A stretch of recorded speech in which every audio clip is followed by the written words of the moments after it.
What if dinosaurs evolved from humans? What does an MP3 taste like? All of these questions you can find the answer to on this Paranormal Life. Yo! Hey everyone, welcome back to This Paranormal Life, the comedy paranormal podcast where every week myself and this guy, Kit Greer, investigate a brand new paranormal case and come to a conclusion as to whether or not it is truly paranormal. As you can tell, guys, we are in a rush, so we do need to get to the end of the podcast as soon as possible. It's a double note. It's a double note. Yeah. Thanks for listening this week. Welcome to the show, guys. Hopefully you have listened before, and if you're a newcomer, then welcome. Then off. Whoa, Listen, we've been going for 3 years. You've been ignoring us for three straight years. You think now is the time to... I know you're trying to cut me off because I'm getting heated, but I want to get heated because they are nagging us. This is like the people who are leaving dog poop on my doorstep and ringing the doorbell. This is the newcomers are them staying at the door for the first time. Not having the balls. I'm ready. That's such a ballsy move to drop down a flaming bag of dog poop, ring the doorbell, and then just stand there and wait for them to come out. Because you're built like Dwayne "The Rock" Johnson. To all the newcomers, to all the day ones, welcome to the podcast. As I said, my name is Roy Powers. I'm going to be your chief investigator for this evening. This week we have a listener submission, which we always love. Lucas Golino emailed into thisparanormallifepodcast@gmail.com. Immediately, this email got my attention. He wrote, "You guys think you're cool, huh? Think you're pretty clever giving double yeses to alien sightings with 200 witnesses? Well, guess what? It's time for the first cryptid double yes since the Flatwoods Monster, the Enfield Horror." So first off, I saw the word Enfield, and obviously if you're in the paranormal profession... That means one thing. It's the Enfield Hauntings. Yeah. So when I saw this, I was like, there's a monster involved? Did I miss something? Did something slip through the cracks? But no, we are talking about Enfield, Illinois in America. Oh, okay. So whenever, the Brits went over to America for the first time, took the English names with them and called it the same place. Very confusing. Because whenever I try to get the weather and I type in London and Apple Weather has the gall to suggest London, Ontario first, I'm like, no! Absolutely not. It's so confusing. I'm glad that this is a new story because I investigated the Enfield Hauntings and it was very possible I dropped the ball and missed an entire monster. Or also very possible that I didn't listen throughout the whole episode.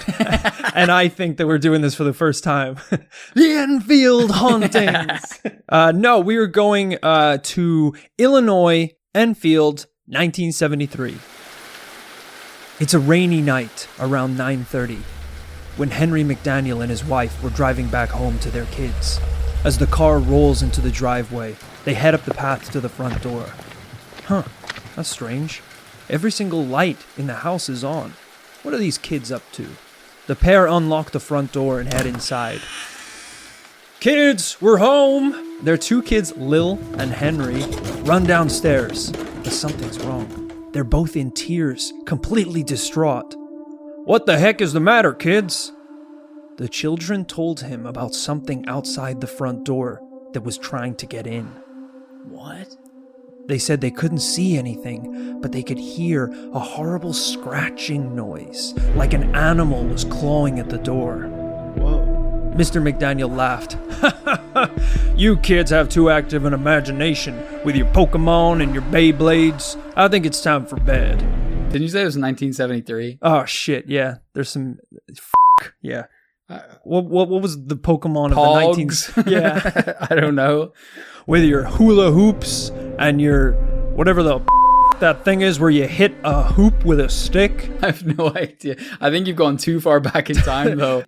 You are right, to be fair. It's 1970s, so these kids probably don't have any games like we had. They don't have their Xboxes. They don't have any fun, let's be honest. Their idea of fun was clocking off from the factory floors at about 8 at night and then just fighting each other with rocks.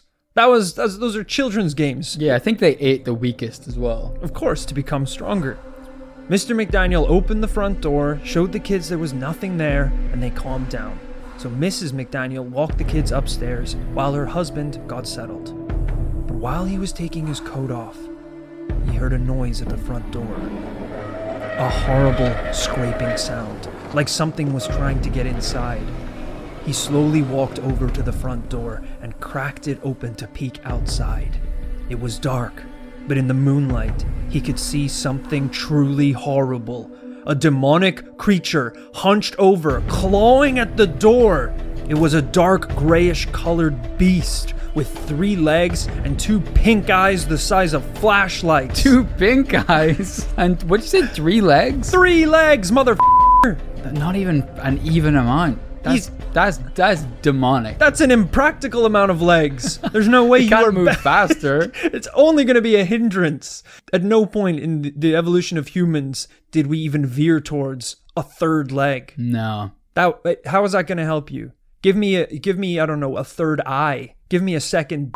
I don't need a 3rd leg. So you can pee twice as fast? Exactly. How many eyes did you say? 2 eyes. Only two. Two okay. eyes. The size of flashlights, though. Shit. So like a freaking fly. You know how flies have those giant crazy eyes? Yeah. Sort of like that. He immediately slammed the door, locking it several times. His daughter appeared at the top of the stairs. "What is it, Daddy?" Mr. McDaniel turned. "Everybody get the f*** inside! Lock the doors!" We are inside. He ran up the stairs, opened his wardrobe, grabbed his 22 millimeter. Hell. What is that, a pistol? I think so, yeah. I don't know a lot about guns. Isn't it weird that with guns, it's like, the smaller the gun, the more it's like, why do you have that? Yeah, that's a sneaky little thing. Because a shotgun is like, you're a man of the earth, a farmer. Of course, yeah. A practical man, looks after his family. If you have a pistol, you have a piece. You have one of those like tiny guns that like Victorian prostitutes would hide in their ankles, like have strapped to their thighs. Why? What's wrong with you? Why are you hiding that in your sock drawer? That's super weird. Yeah, your gun says a lot about you. Also, if you have a revolver, that's like you're some kind of like Hunter S. Thompson modern day cowboy guy. Yeah, which I would have pegged Mr. McDaniel for, because you know it's Illinois. He seems like somewhat of a Southern gentleman. Wait, where's Illinois? Hey Siri, what the f- am I talking to? I just got looking at the floor. Rory just looked at the sky as if he was praying. Something answered. Hey Siri, where are you? What's going on? Siri's in the corner of the room with a predator style fucking night vision scanning the room. Okay, here it is. Hey Siri, where is Illinois? Yeah. Oh yeah, we are not looking at a Southern gentleman. Okay. He's a northern boy with a very northern gun, a 22 millimeter. He grabbed his gun and headed back to the front door. Without a moment of hesitation, he threw the door open and unloaded into the darkness. No. Yeah. Wow. We really are in Chicago. Later, Henry would say, "When I fired that first shot, I knew I hit it." Allegedly, the beast... The first shot? Why did he keep going then? Gotta make sure it doesn't get up. That's true. Allegedly, the beast hissed at him almost like a wildcat before hopping away into the darkness of the night. Like a wildcat. Henry claims that the creature took off in the direction of the railroad, covering over 50 feet in only 3 leaps. That's that 3rd leg kicking in. Right, we're starting to see the benefits here. Yeah, I don't do a lot of hopping day to day, No. but that's because I'm a 2-legged chump. Yeah. You give me that 3rd leg, I'm going to be like a goddamn kangaroo man. And we have, of course, you mentioned the leaps. We have, of course, covered other leaping cryptids in this Paranormal Life history, such as Spring-Heeled Jack. I don't remember the others, but there have been others that jump around. Phantom kangaroos, we investigated. Phantom kangaroos. Might just be those two. Might be those two. So not especially common, but an established cryptid method of transport. Yeah. Bigfoot remains grounded. He's a pretty bottom-heavy guy. He can speed walk. That's about. He can't run. He's a bit top heavy. So Henry decided at this point it was best to leave the chase here and call the police. Hello, Sheriff? You're gonna want to get down here and bring the boys too. You're gonna need them. State troopers arrived and interviewed Mr. McDaniel along with his kids, who told them about the strange scratching noises they had heard before their parents had even come home. The state troopers also searched the surroundings of the house, looking for any evidence of the creature's existence, and unbelievably, they found some. Scratches were discovered along the sides of the house, along with a set of footprints that looked similar to a dog's, except there were 6 toes instead of 4. And of course, prints for 3 legs. That's crazy. Yeah. So it looks like dog paws. That's good to establish. We can very easily picture that in our minds. You don't even have to picture it in your mind. I have an artist's illustration of what the beast could have possibly looked like. Very interesting. This thing is scary. This looks like the creepy ass fish that are at the very, very bottom of the ocean. God's mistakes, I call them. Yeah, you're going to want to see this. Oh no. They have illustrated this in some kind of paranormal fog as well. Its eyes glowing literally like flashlights. Yeah. This is hideous. It has paws like a dog. It has thighs of a thick human. It is dummy thick. A tail that turns into a leg, so that's the 3rd leg somehow. It has little Tyrannosaurus Rex arms. Yeah. But the body of a worm and the head of a worm also. Pretty much. Very wormy. Disgusting. Now, I will just, we always have to cover all bases of probability here, Rory, and I would like to flag something that is possible, and we just need to get it out there. Sure. If it has paws like a dog, yep. Is it a 3-legged dog? I mean, you're seeing this thing. I don't think it is a 3-legged dog. Usually, you could say, yeah, there's a chance it's not an extra leg. It's missing a leg. Yeah. But what about the toes? 6 toes? I actually looked into this because I wanted to know how weird it is for something to have 6 toes. Basically, no animal in the world has 6 toes. Nothing needs 6 toes. Aside from some genetic mishaps. Hey, we don't need 5 toes. Absolutely not. Absolutely not. That little guy down there, he's doing nothing. Absolutely jack shit. Which one of the piggies goes to the market? What? When the thing with the toes, which little piggy goes to the market? Is it the first one or the last one? I don't know. Whatever one goes to the market. You've got a gun to my head. Which of the piggies? I don't know. Weird German accent for some reason. Which of the little piggies goes to the market? Yeah, your point being, it does jack all. It does diddly. I could wake up one morning and it would be gone. I probably wouldn't notice it. You probably fall over instantly. Oh, he was doing an awful lot, it turns out. This son of a bitch having 6 toes makes it I'm pretty sure, the only creature in the world to have 6 toes. Interesting. Aside from maybe frogs. Maybe there was something about frogs. Maybe there's a lot of frogs in the world, so you might want to know if there's some frogs with 6 toes. But frogs don't have claws. So if there's a creature that was clawing at the door, it obviously wasn't a frog. Although I might have read he something is hopping about though. Toads. He is hopping. Yeah. Could be some kind of toad. Yeah. Maybe, possibly. He did hop away. Mr. McDaniels pleaded with the officers to believe him. Look, I know it sounds crazy, but honestly, this creature is still out there, alive. The officer replies, Don't worry, Mr. McDaniels, we're handling the situation. Then he fired up his radio. Sheriff Poshard here. We got a 1091V. Animal attack. Creature has left the site. Is this the second case? That's right, we're at the second location. The second case? The second case. Mr. McDaniel froze. Wait, a second location?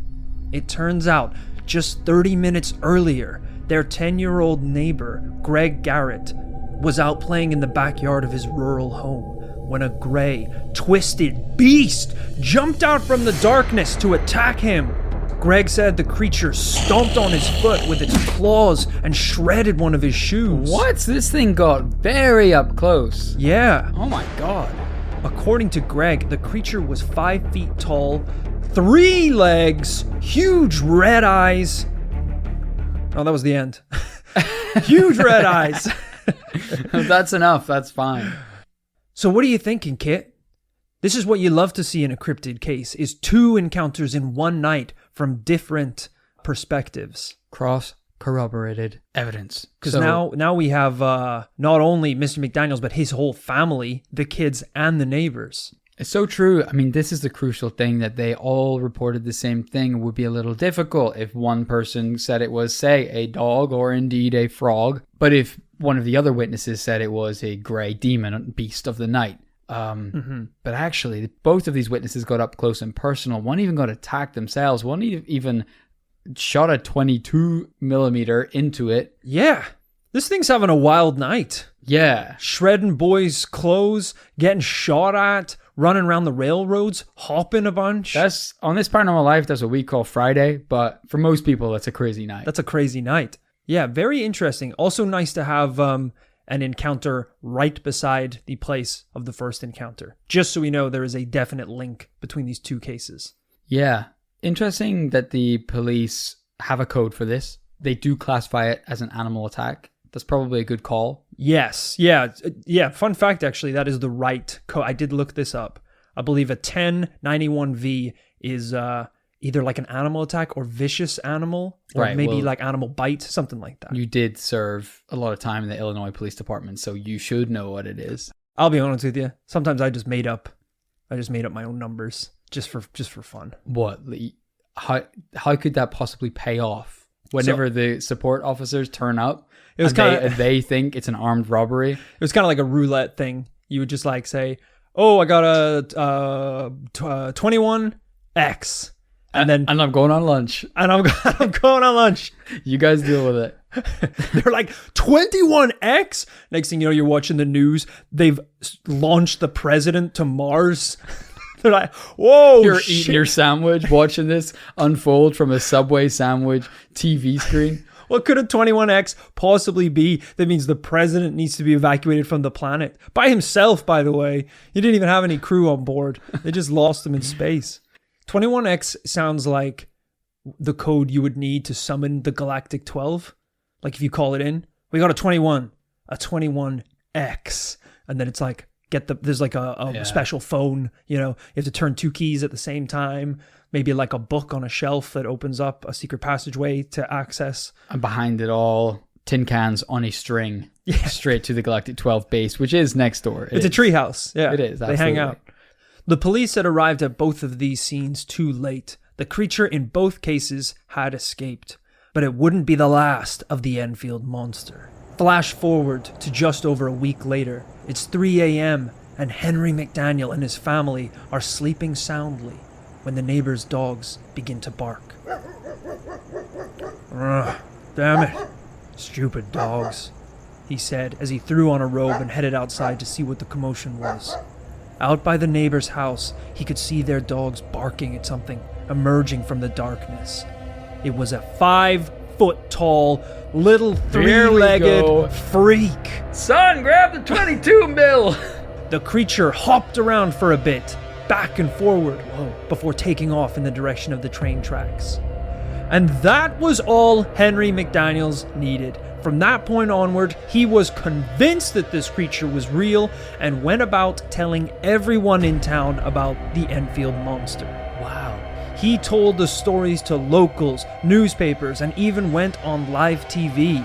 In one press interview, McDaniel said, "If they do find it, they'll find more than one, and they won't be from this planet, I can tell you." Well, okay. We're gonna have to slow him down there because he's just seen a hazy shadow of a 5-foot beast in his yard. By all accounts, the same beast, by the way. But he's gone on record to say there's absolutely more than one, and they're not even from Earth. He does not have the authority to make either of those statements. No, I don't think the police would agree with that. Nothing, at no point in his encounter would any of those points be made clear. There was no reason to assume there'd be more than one. If anything, it is the paws of a dog. It is very much of this Earth. It's definitely not from another planet. He even called into local radio station WWKI to talk about the second time he saw the creature. You're listening to WWKI Illinois with show host Rick Rainbow. WWKI Rainbow. Oh my God. Yo, Rick Rainbow here, catching you up on all the local Illinois news. Of course, we're talking about the Enfield monster. Joining us is Henry McDaniels. Talk to us, Henry. So I saw something moving out on the railroad track, and there it stood. I didn't shoot at it or anything. I started on down the railroad track. It wasn't in a hurry or anything. radio host Rick Rainbow was so blown away by the story that he himself decided to head out with a crew to see if he could catch a glimpse of the beast. Wow. And apparently, he did. What? That's right, Rick Rainbow out on the streets, paranormal hunting. I mean, of course, I'm gonna bring my gun just in case. The team reported observing an ape-like creature standing in an abandoned building near McDaniel's house. They claimed to have made a recording of the creature's cries and fired a shot at it before it fled. Of course. Don't want to call some kind of animal control authority? No? Absolutely not. All Sometimes right. you got to take these matters into your own hands. Okay, sure. It has to die, apparently. Why does everyone have a gun in this town and very much wants to use it? It's insane. This is interesting. You know, you've got someone in the media, obviously a very well-respected radio host, Rick Rainbow, out here looking at this cryptid. And sure, some people will say that it's fake, but all I'm going to say is, as someone who has also had an experience witnessing, observing an ape-like gorilla man, this really hits home for me. Okay, well, I don't know how similar it is because they said it was like an ape, but at first it was like a toad or a dog or, Yeah, but I guess my point being is that like this means a lot to me because, as I've told you before, yeah, you have the gorilla man that I saw in Dublin. A few times actually, a little too many times for my liking. The gorilla man that I saw in Dublin. Yeah, well, okay, my own yeah, case. You told me, so I don't need to hear it again. I had a lot of people that didn't believe me and called me crazy. Yeah, me included. Yeah. But I think if even if I told the story on the podcast, where's this going? What's the point of this? Well, the point is that that's my paranormal story, and that's and we're seeing a similar case here, so it kind of links. I don't know how similar it is because your story, it was just one fucking loser saw it. Wow. Whereas in this story, Rick for Rainbow saw it, so that's actually a pretty cool guy, pretty jacked, smart guy. I guess it doesn't really matter who saw it because... Oh, it does. And there's multiple sources on this one, multiple witnesses. So it's really nothing like your case. Actually, the whole baseball team... And your case would never be investigated on this paranormal life because it's a deadbeat case. It's got nothing going for it. It's not entertaining. It's not true. Well, as I said, I didn't necessarily have a gun in my paranormal encounter, but Rick Rainbow did fire a shot at the beast, and it fled. Obviously, this didn't help the situation. A big radio host who's broadcasting to hundreds, nay thousands of people saying that he himself saw the beast. News of this creature spread like wildfire. In the coming weeks, more and more people came to visit Enfield in the hopes of spotting or killing the monster. Why so violent? Some were self-proclaimed monster hunters, others just drunken locals with guns. There's really no difference. We are, of course, my friends, heading into the territory of full-blown dad squads roaming the streets with their weapons. It escalated to the point where 5 hunters had to be arrested for essentially opening fire into the woods after seeing a gray object. I just want to thank the Illinois police for trying to stop some of this. If I owned a gun, I don't know how it works that in the States. I feel like if I owned a gun... I think you're the law now. No, I would be so terrified. No, that you have the mentality of the monster hunter, it seems like. I control the future. When I have the gun. Of time? Yeah, of time. And space, probably. I would assume that if I so much as fired the gun once, that the police were going to descend on me in seconds. That might be a UK thing. Yeah. I was born in America. I don't remember gunfire being a huge part of it. Yeah. But maybe it's not as weird a thing. Because you're born there. It's like the opposite of a water birth. It's like a gunfire birth. Yeah, when I came out healthy, they were like, "It's a boy!" Yeah, I think it freaks me out because every bullet has to go somewhere, you know? Even if you're firing your gun up into the sky, that's coming down somewhere pretty fast, actually.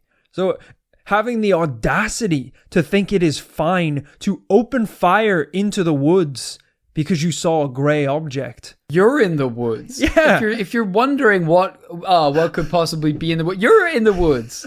Someone could be doing the same thing back at you.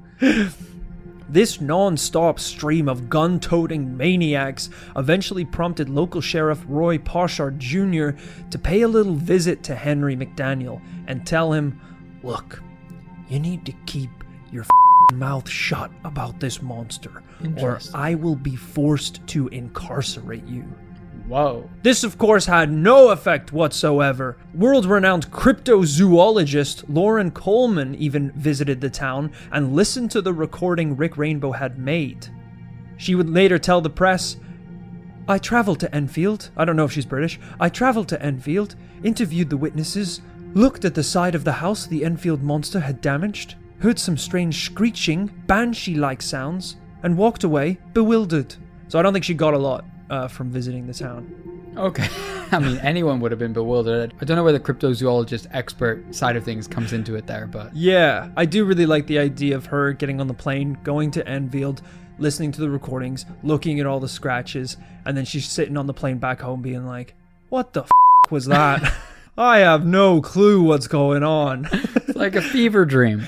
It's interesting that the police tried to shut him down because this is, listen, that's MIB behavior. Yeah. Trying to silence a paranormal witness. Oh, yeah. Textbook. But, you know, we do sympathize with the local police here because we just heard testament that vigilantes were just firing into the woods.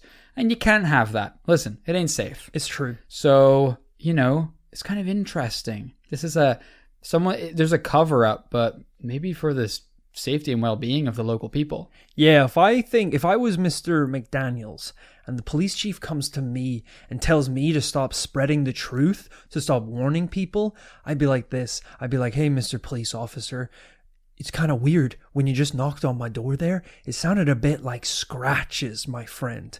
And your little... Mr. McDaniel, I don't know where this is going. I do not. I have white eyes. I have beautiful blue. My wife says I have beautiful blue eyes. It'd be a real shame. Are you threatening a police officer, sir? Are you threatening a police officer? No. I'm just saying. Because we have my coworker here, Mr. Samuel.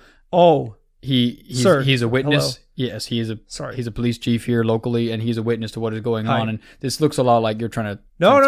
You're getting the wrong end of the stick here. Can we sidebar for a second? Just over here for 1 minute? Yes. All right.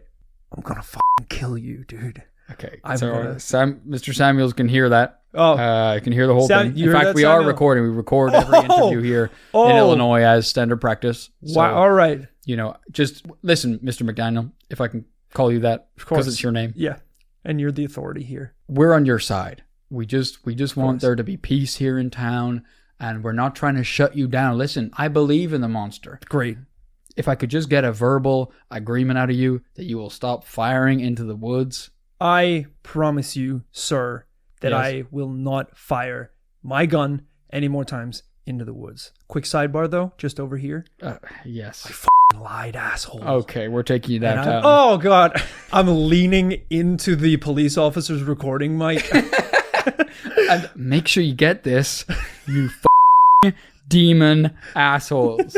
It's like hard cut to now me sitting in the witness box at court, them playing back the recordings. And yeah, if you try and fucking arrest me, I will struggle and I will kill everyone. And that is, of course, Exhibit A, the recording where the suspect basically announced that he was going to commit the murder. In hindsight, that was not the smartest idea. But who's wearing a wire now? We already record everything that gets said in court. Now, I will say that even though that's pretty much most of, if not all, the main sightings for the Enfield Monster, around 1941, there was a series of similar sightings in the small village of Mount Vernon, which is less than 40 miles away from Enfield. Now, these sightings were of a mysterious leaping cryptid that was supposedly responsible for a number of animal deaths and mutilations in the region. Interesting. Textbook dangerous cryptid behavior, animal mutilation. Yeah. The locals called this creature the Mount Vernon Monster and described it as being vaguely baboon-like in appearance and being able to leap anywhere from 20 to 40 feet in a single bound. All right, interesting that we've gone a little bit from dog-like to ape-like. Yeah. Some monkey characteristics going on here, which could explain some of the jumping. Yeah, you can see that. Maybe that third leg is also a bit of a tail, like a monkey's tail. It's hard to know. I will say that obviously these sightings were in 1941, whereas the sightings of the Enfield monster are in the 1970s. So this guy's in his 30s at this point. Minimum. Yeah, and that's him killing cattle in the 40s as a baby. Yeah. So yeah, it's possible that it's an older monster. It's true. Unfortunately, that's kind of where the trail goes cold, which isn't really a good sign if the other example of sightings you have are not even in the same location or the same time. They just both jump. Yeah, they both are just jumping cryptids. But we have such a damn convincing paranormal tale from Henry McDaniel and Rick Rainbow and everyone who came in contact with the beast. We had scratches on the door that the police had seen, and the neighbors next door even saying that their little boy was attacked by the monster. What are you thinking, Kit? This is a weird case because we started off so strong. We started off with 3 different witnesses of the same beast, almost the same night, quickly corroborated by the local radio DJ, someone in the media, someone with credibility to lose, who also went out there, put their ass on the line with their gun and their friends, went out hunting the beast, saw it, and said it was true. Yeah. So a bunch of people all in the beginning saying this thing's real, but then it seems to taper off real quick. We don't see any other physical evidence for this thing existing after that point. Leaves us in a tricky situation as investigators, trying to decide whether this is real or not, because are those initial sightings good enough for us to say this is real? Yeah, definitely. And again, little bit damning here that even though we mention all this evidence, the scratches, the footprints of the 3 legs with the 6 toes, I searched pretty intensely and I pretty much couldn't find anything. I couldn't find pictures of the scratches. There was something that looked like someone had mocked up what the 6-toed prints would look like, but there's no physical evidence really that we're looking at here. Word of mouth. We're looking at all the other parts of the Golden Pyramid of Truth. Golden Pyramid of Truth. That's true. That is true, but yet we do still, like you mentioned, like physical evidence. I think it's time to come down on a conclusion, because we could sit here all day and go back and forth. I think it's time to make a decision. This week, looking into the case of the Enfield Monster, it is, from me, personally, a no. It's a monkey. It's also a no. Well, it's probably not a monkey because the thing had 3 legs and 6 toes, which Listen, I've already said, unless it's a genetic. There have been other sightings in parts of the British Isles. I don't want to be too specific because it's probably going to be an upcoming investigation that I'm working quite hard on. But there were sightings in the 90s in, I might as well say it, Dublin, Ireland, of a monkey cryptid. And sorry, you're doing this case? What? I don't know which case you're talking about. You're looking into a case of a monkey. Yeah. In Dublin. Not a monkey. Gorilla man. Well, I wouldn't go as far to say gorilla man. After all the times that you told me not to do hold on a second. Your story is gobbledygook. It is fantasy. But there are credible witnesses from a young baseball team. That's my team! That's my team. Those are the ones I was with. This is a team of winners. There's no way a loser like you would be on the team. You're investigating my story. That's my life. I was the witness. This is definitely a different story. I don't know why you think these would be the same, because the story I'm working on, this big story, which I think is going to be the first triple parter we've ever done. What's happening? Well, look, at the very least, I know that next week it'll be a double yes. That'll at least guarantee me that, which unfortunately, it is not this week. We're looking at a double no. This is a great case. I love the creature. I love the story. I love the characters that went and investigated the beast. There's just nothing. There's nothing there. It's like eating a sandwich that you just buttered 2 slices of bread and put it together. There's nothing in it. There's not even like a friggin' grape in the middle of it. I don't know. I can think of anything that goes in a sandwich. Right. Well, a grape, that would be, to be fair, that's the minimum to make something a sandwich. It's the smallest little piece maybe of a raisin or a peanut. Ooh, a single raisin sandwich. A peanut sandwich. This case is a peanut sandwich. There's really nothing in there except a little nugget of just stories and rumors. I think even, I didn't want to include this until the very end, I think even the boy who was attacked by the creature came out and said he lied, and he made that up just to make the story more exciting. Bold of you to leave that out until the end. And bold of me to tell the story as if the police officers had just heard about the first sighting when they were at the second sighting. Obviously they hadn't, because the boy made it up. So just wrapping that up, nice little bow, tying all those loose ends together. But that is suspension of disbelief, and that is Hollywood, baby. That's it, you know. Look, we will always give you the right answer, which is a yes or a no as to whether or not something is paranormal. But we will do mad shit on the way. Mm-hmm. And that's what this podcast is about. It's like getting a taxi ride from a freaking baboon. Yeah. This son of a bitch he's in the wrong lane. He's got bananas on his mind. He's f***ing wild. But somehow... But does he get you to the right location at least? Sometimes, half the time. This analogy is kind of getting away from me a little bit. So, are you saying that we don't get to the right destination half the time? I'm saying that we do our best. Like that monkey. Does the baboon? It sounds like he's got bananas on his mind. For sure. He's actually not really invested in the taxi. He's not even there a lot of the time because you can't keep him in a small enclosure. But like that monkey, sometimes we will get you to the right place. And I think that's what we did this week. We took a crazy ride with a baboon driver and we got to Double Nose City, which is exactly where we needed to go for this case. So thank you for listening. Wow, I crushed that analogy. That was perfect, man. I should be like a friggin' poet or something.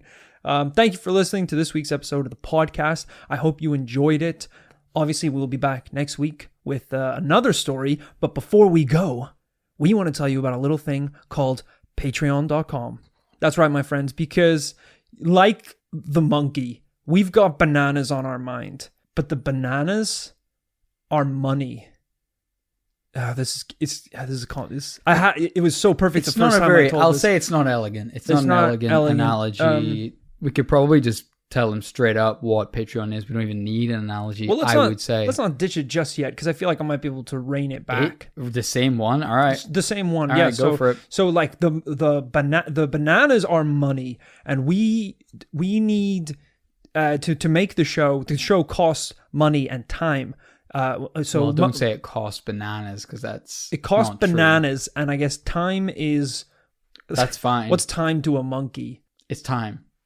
Monkeys live in time. Sure. As well. Okay. Money being bananas is kind of fine. Let's just We'll stick to that. All right. So for as little as 5 bananas a month, okay, you can get some confusing. sweet bonus content, guys. We don't run ads on this podcast, so we don't get any bananas from ads. The only way we can get our bananas is from the support of our lovely zookeepers over at patreon.com. So if you are enjoying the podcast, you want to get some awesome rewards like bonus episodes, merch, bananas. No, you don't get bananas. There aren't actually. bananas. We get bananas. No. Because that makes it sound like we give people money. It's really getting away from me here.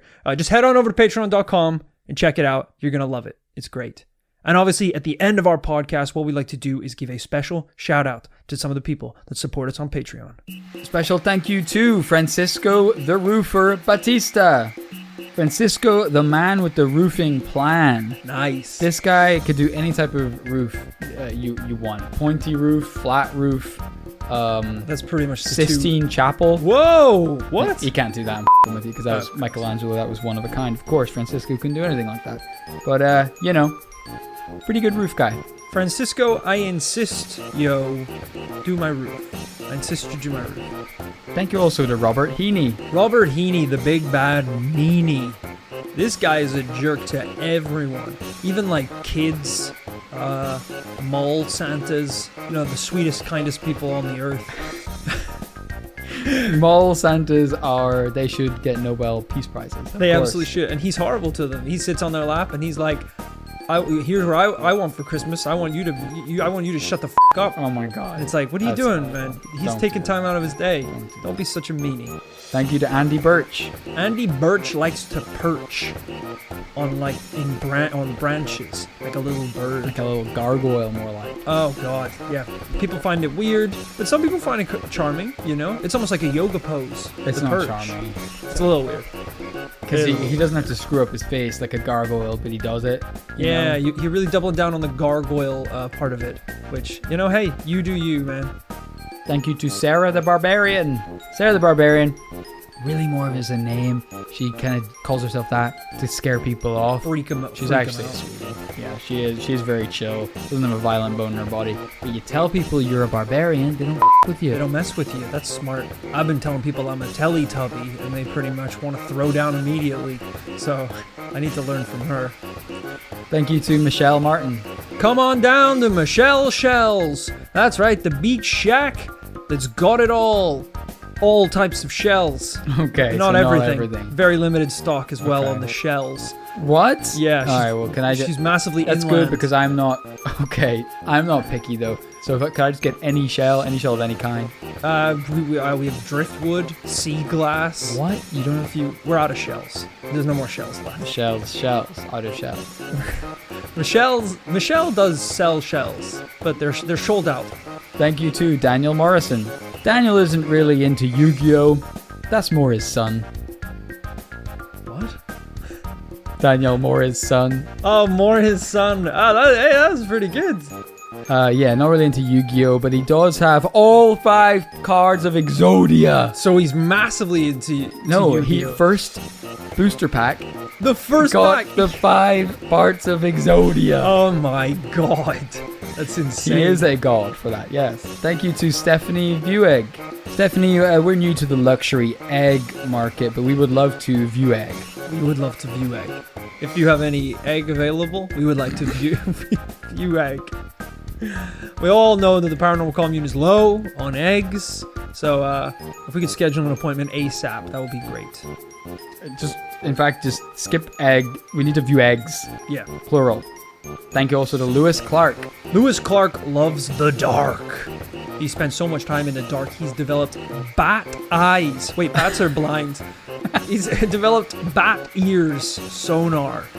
Wow, that's right. He's pretty much got night vision G's in his brain, which is crazy.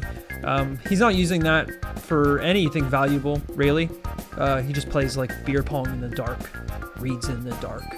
He's not really like doing the whole Batman thing or anything. Listen to podcasts in the dark, which we can all do. You don't need light to do that. No. But he's having a good time. The ears get in the way because they don't work on normal shit. His bat ears are now so sensitive, he can barely even listen to it without bursting his eardrums. It's honestly kind of annoying because we have to release a bat edition of the podcast every week just for him. Yeah. Thank you also to Daniel Gomez. We gotta go res Daniel Gomez, because this guy can't play video games to save his life. He's always down. He always needs to be resurrected. By his homies. By his... You gotta learn how to stay alive, dude, or at least play the healer. Just be the healer, then you know. You do the resin. But then when he dies, it's even more. That is super, because then you don't have any healers. Yeah, just do some practice, more practice. Thank you to Paul McNaughton. They call him Tall Paul on account of how tall he is compared to, well, his small family. He is 3 foot nothing, but the family, they're ants. Absolute ants. Literal ants. His brothers, Small Paul Jr. He's obviously Small Paul, Tall Paul Sr. You'd think that would be the name of the dad, but weirdly they gave Senior to the kid. Makes sense. Because he's so damn tall. They call the dad Baby. It's weird. Weird family. Thank you also to Devlin. Devlin's always inviting the devil in. Yeah, that's bad. Bad idea. Not good. Don't do that. You want the other one. God. Whatever his name is. But you seem like you're having a pretty decent time with him, hanging out, watching anime. So just keep it going, but keep an eye on him. He's a sneaky little bastard. Thanks also to Frisian Cow.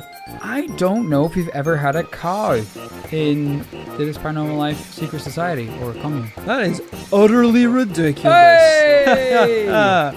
Do you have any friends, animal friends who may have eggs freezing cold? Very true. Again, we really could do with some. So if you have that Farmyard Connect, let us know.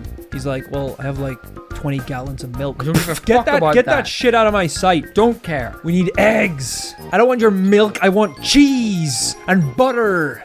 Thanks also to Tyler Forrester. Tyler Forrester is a Tarzan man. He lives in the wild. He eats in the wild. He poops in the wild. He's an untamed, probably raised by gorillas. I think that's what Tarzan was as well. Yeah. It's pretty cool. You picked a good species to be raised by. And it is cool because if Tarzan taught us anything, it's that even if you are raised by gorillas, if you are handsome, you have cool hair, the chicks will dig that. Yeah. Thank you also to Marcelo Pellegrino. Marcelo is a hard sell, yo. He's a tough guy to pitch to people. You're like, hey, I got this guy. Okay. His name's Marcelo. Yeah, I'd love to meet him. I think you'd really get along well. Yeah, I bet. He's super into crystals. Okay, you're losing me a little, but I'm not so into those. But I guess we might. His favorite food is salt. Okay, well that's a problem because we're gonna. But we can eat what we're gonna eat at the dinner party, and then crayons. He eats crayons. Yeah, that's. See what I mean? It's hard. That's all he does. I don't think I want to be friends. He's got literally no other defining characteristics. Jesus. Thank you also to Gareth Ramsey. Kablamsy Ramsey. This guy is on edge, 24/7, ready to go. You're the slightest inconvenience, and he kablams. He goes absolutely buck wild. Learn to meditate or something, Gareth. He needs to chill out for sure. Thanks also to Brandon Da Silva. Brandon, stop settling for Da Silva. We need to get you going for Da Gold. Of course. Listen, you're one of the best competitive skiers in the world. We all know that. We've known that for a long time. Yeah. You just need to believe in yourself. Listen, I'm going to be your sports psychologist. We can do this. You can get the gold. Thank you to Soapy Days. Do you ever just have one of those soapy days? No. Where you just soap up?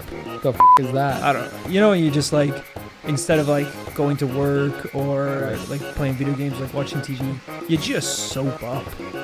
No? Okay. No, me neither. That would be weird. That would be super weird. Thank you also to Joe Frisbee. Often confused with Joe Boomerang, the friend who will always come back. Joe Frisbee never returns. He will just like up and leave his family one day. Yeah, you meet him for the first time. He's like, shake his hand. Oh, hey, nice to meet you. You don't even get the last name Frisbee before he is 180 and gone down the street. Absolutely. Thank you to Joe K. Joe K is always Joe Kang. Making zingers left, right, and center. It's like a comedy festival up in here. I mean, you could be delivering, just heart devastating news. Your family passed away in a tragic car accident. Yeah. And he's like, oh, hey, well, fuck them.